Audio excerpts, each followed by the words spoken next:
Hi, this is Brenda. I'm going to go ahead and get started. If as people come in, I'll just let you in. I'm going to get started with the Body Thrive, Kate Stillman, and we're on habit 3 and 4 is what I'm going to cover. So this week we're kind of learning about habit 3, start your day right. And I'm just going to read directly out of the book a little bit. When you start your day right, this is what you want to do. You want to take a few minutes before you get out of bed to appreciate the coming day. See your life in a bigger context and mentally rehearse your better habits. Upon rising, you want to drink enough water to provoke a complete elimination. And what that comes from is Ayurveda, as we discussed before, is the core concept of the digestive system is the biggest part of what makes us healthy or have imbalances.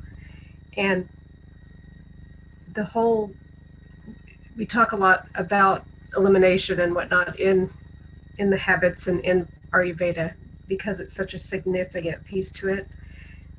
So for some people that you're not used to drinking water, you can start off slow. You could start off with a 4, 6, or 8 ounce glass of water and just keep increasing that slowly over time. Another important part is to try to drink warm water that's been sitting on the counter, or I still filter mine. Mine's filtered, but it's I always have a pitcher on the counter in the kitchen that I pull my water from. Or you can use warm to hot water, which has kind of a more nourishing warming effect that also aids in you eating less or snacking less. So it has another good point to it. If you're really reluctant about water, you can start off with tea or start off with like just putting a little lemon or a little lime in the water. That's another option. Why we want to do this habit, start your day right. You want to train your perspective into the greater context of your life, and you'll experience more connection, gratitude, opportunities, and the freedom to design your life and make your life matter. Before bed and upon rising, the neuroplasticity of your mind is greatest. Set yourself up for the day you want to have by mentally imprinting your choices and your habits in line with who you want to become next before the day gets ahead of you. And with the sufficient hydration, it'll activate your valves to empty, allowing you to enter your day fluid, light, and clear. You'll experience more energy, clarity, and flexibility. So those are the main parts of doing the start your day right, habit 3. And that's the one that I want everybody to kind of work on this week. If you're just coming into this or starting it, still start with habit 1. And there's no rush. I mean, everything that we do is at your own pace. You don't and you're just at a point where you're experimenting with these things and seeing how they fit in. There's a lot of information on about elimination. So you can, if you have some issues, it'll give you some different pointers of what you can do to kind of improve in that area. The tips for starting your day right. And part of the reason why we're kind of opening our perspective is because one of the goals and the points of what we're working towards. Hello, Thanks for this coming is in. Joe Henderson. I was just starting already talking a little bit about the habit 3. Okay, sounds good. I'll just listen in, and I'm sorry I'm late. Oh no, it's fine. It's no problem. I'm going to go back a little bit and just kind of repeat it because it's not going to hurt anything. Um, have you already worked a little bit on reading through the book or through the first 2 habits? Yeah, I'm on the 7th or 8th chapter. Oh, great. Okay. Do you have you tried some of those, incorporating a little bit of them into your what you do every day? Yeah, I'm actually trying to go to sleep by 10, eating a lighter dinner, and uh, trying to eat earlier if I can, but still eating lighter, and exercising some in the morning time, and doing some meditation when I wake up. Well, you're doing really well. You're doing a lot more than I did when I started off with the habits. Maybe I'm an overachiever. I don't know. uh, I'm just going to go back over a little bit over habit 3 with the start your day right. On the start the day right, the habit 3, what we're doing is what you want to do is you want to take a few minutes before you get out of bed to appreciate the coming day, see your life in a bigger context, and mentally rehearse your better habits. Upon rising, you want to drink enough water to provoke a complete elimination. And the reason why that's important in Ayurveda is the whole core concept of Ayurveda, the longevity wisdom of health that's been around probably longer than any other medical wisdom. The digestive system is our core system in our body that regulates whether we're balanced or whether there's imbalances and health issues in the body. So everything that kind of all this goes around is the digestive system, and a big part of that is that elimination in the morning, and the way that we go about that is the drinking water. So you could start off, if you're used to drinking water, you just want to kind of adapt to like drinking the water that's room temperature or warm or hot, like close to what it would be for tea.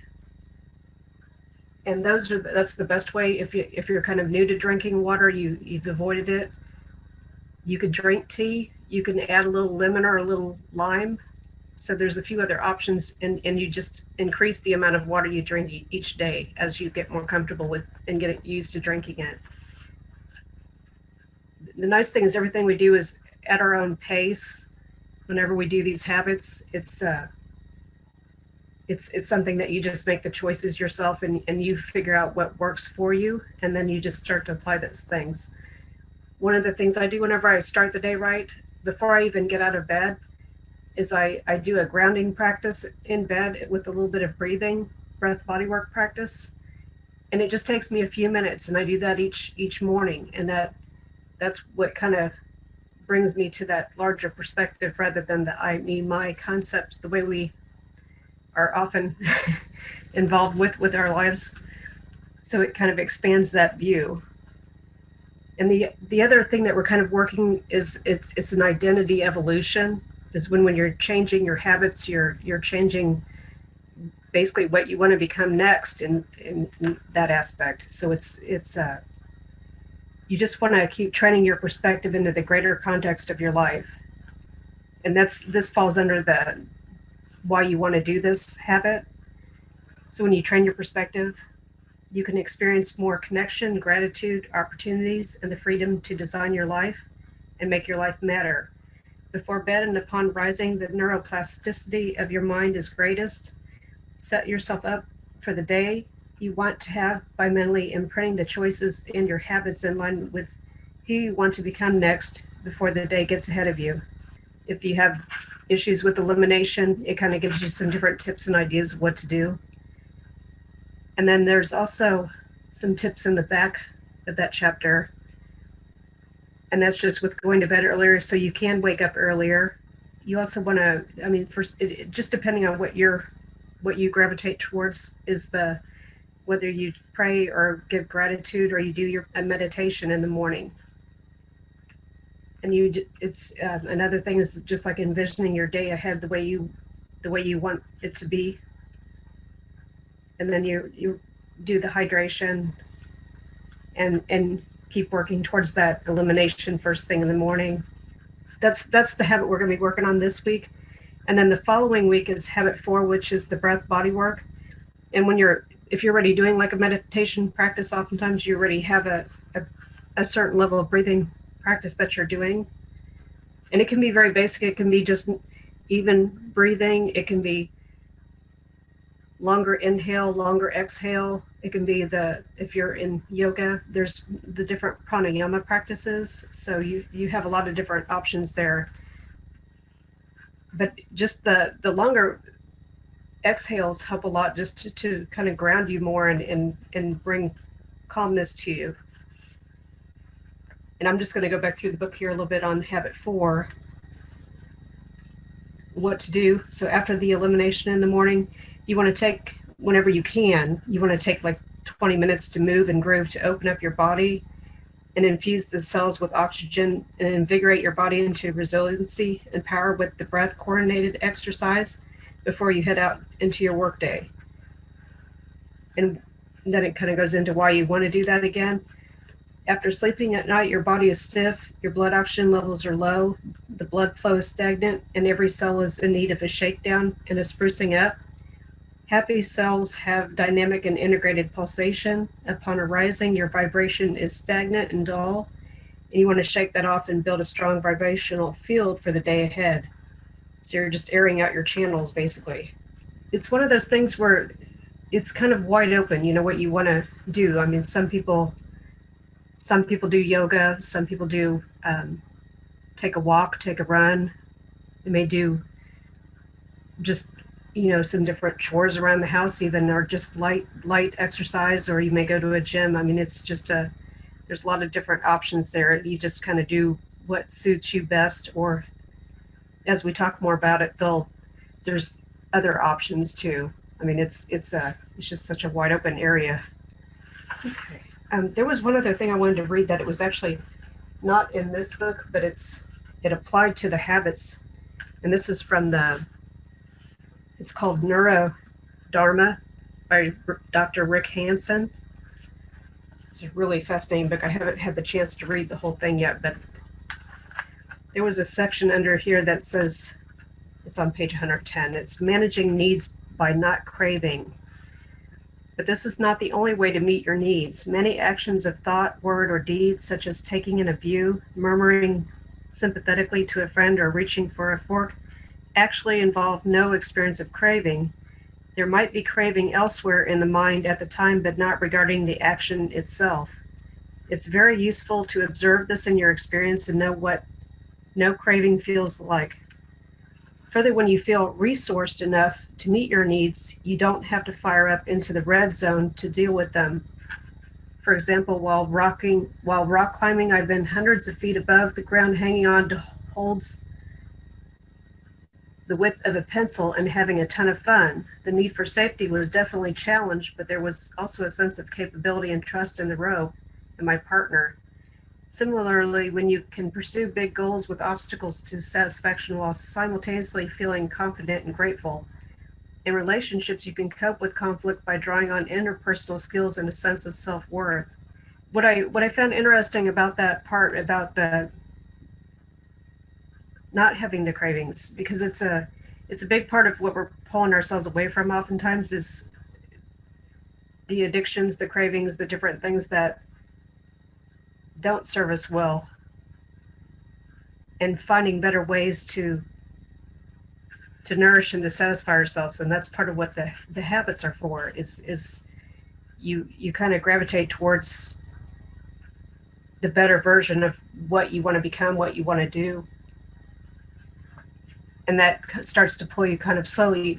You start to focus more awareness when you on any cravings or things that you have in yourself, whether it's for food or for drink or for any of those things. And it begins to, that awareness forms so much that that in itself starts to help you move past it. And it's just kind of a slow process sometimes, but we've had a lifetime to build up some of those habits. One of mine, I've been detoxing from sugar, and it's been a slow process. And when I start up on something again, then it makes it harder, and it takes a little more time for me to run back through it again. So it's a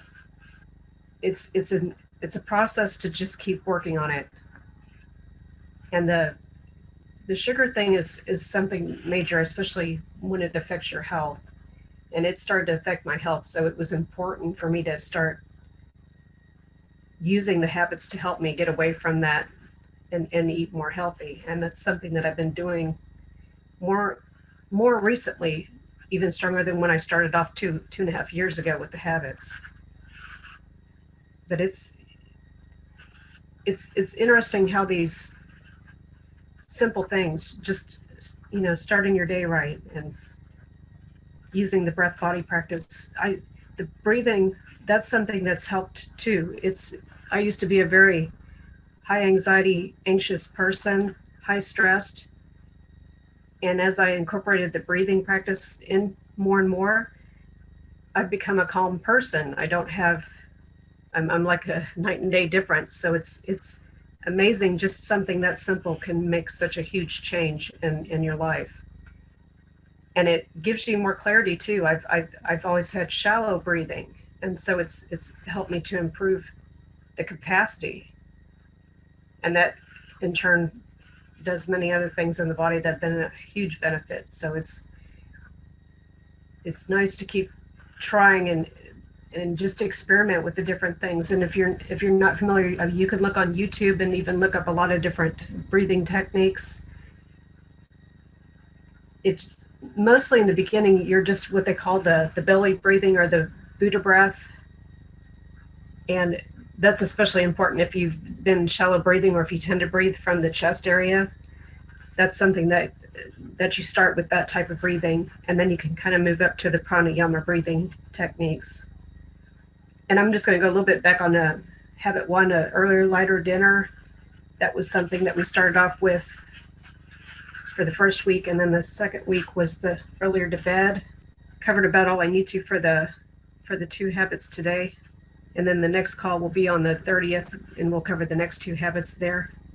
And I apologize, I didn't ask your name while you were on here because I just see your phone number, so that's all I have. I'm actually Joe Hendrickson. Okay, great. Nice to meet you. I just downloaded the book on Audible, and I've just been listening to it when I'm driving around and stuff. Probably not as good as reading it, but at least I'm getting the gist of it, you know? Yeah, no, I think it's clear enough that it is easy to even just listen to it. It's the diagrams or different things in there are not as significant. You know what I mean? They're pretty simple. So the text of it is plenty. Whenever I learned them, Kate Stillman has even put them in audio form for us too. So it's like you have the option all around. I couldn't find I need you maybe to send me the link to I couldn't find the Facebook page. Even though Okay. I typed it in, but I couldn't find it. Let me just give you my email, okay? Yeah, I'll definitely I'll send that to you after the call here, and that way you can, when you have time, you can jump in there, because that's where the videos and everything are set up under the tab units, so it'll have a habit under each unit. Right. And that way. And then I actually went to I went to the website too that you'd recommended too, I guess, and found it with the gal that basically wrote the book, I think, and then she have a website. Yeah, she if you went to that site, it's outside of mine, but if you were doing that to get the workbook. I just went there because I don't know, I was just doing some research on it, I guess, or somewhere I saw the name, or somehow I got there. Yeah, that's probably, that's how she originated it, and then all of us that have gone through it that want to teach it, we teach it. So but I just start off with a book club, and then eventually I'm going to be teaching those habits too. But she does it as well, and she consistently, I still coach in her live teachings, the Body Thrive. So it's just an ongoing thing for me. It's something that I'm going to kind of stay in and keep working with her group, and then also have my own group. Right. And is your name Brenda? Yeah, my name's Brenda. Okay. So I'm kind of a late night owl, kind of. I mean, I get up early because I run a company, but sometimes I'll sleep a little later. But sometimes when you go to bed late, I should be getting up earlier, but I don't want to get up because I'm too tired. But yeah. So now after reading this, I understand now why, I'm really, when I go to bed after 10 or 11, then I'm really burning into my next day, my energy. And then try not to, watch, a lot of times I was doing research on crypto or this or that. And so it's like I'm staying up late, and that's not really the time I should be looking at a computer screen, and try to just come home and just take a shower if I've been out to dinner, and, and just, try to lay down and go to bed, and not, try to do too much, at night, and try to calm myself down. And But last week I did that. I slept a great one a couple of nights, you know. So I've been sleeping better too, you know, by doing this over the last, you know, week and understanding it, and definitely eating lighter. You know, I guess I didn't really realize that our digestive system, how important it was that we ate at the right certain time, so therefore it can digest easier. I don't really have problems with, you know, pooping or anything like that. So, but you know, I mean, it's nice to understand that. I mean, a lot of times you meet women that have problems, you know, with those type of issues a lot, and so a lot of times they're probably just, you know, or I have friends that stay up way too late, and they have anxiety and all kinds of sometimes depression. So maybe that's part of the problem, you know. Yeah, definitely. And but see, I mean, you're doing real good with it because you're even recognizing the difference. And the one nice thing is you don't have to go to bed early every night. It's even if you could just do it like 5 nights a week or even just starting off a few nights a week. I mean, but it's as you can kind of progress a little bit more, it's just like there's 1 or 2 nights I have to stay up late. I don't want to, but I have to. but Right. it's something, you know, when you just accommodate it. And the other nights, whenever you can go, you could set yourself a time that you want to kind of shut off the devices. And it's the same thing on the weekend. You don't have to necessarily set it like that, but if you're wanting to kind of hone it in a little bit more, you can have that cutoff time, especially if what you're doing is kind of really activating your thinking, kind of like when you do research, it definitely activates the mind. So earlier when you started off the session, I think you were saying like earlier in the morning time and then later in the evening time, our minds are more like subtle, maybe to new ideas or something. Is that? Can you maybe express that a little bit more and explain that to me? Yeah, in the morning time, let me see if I can find the little dosha clock, because it kind of, the dosha clock in the book itself is on, it's on page 55, even though you won't be able to see it on your deal. I'm going to look and see if I can just post a picture of it on the Facebook group. But it's basically between 6 and 10 is called the kapha time. It's Kapha, and what that is just when the body is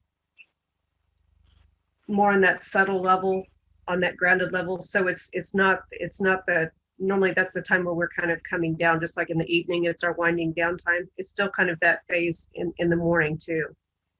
That 10 to 2 time is the time where it's the pitta, where the digestive fire, the digestive system is the strongest. It's when we're should be most active.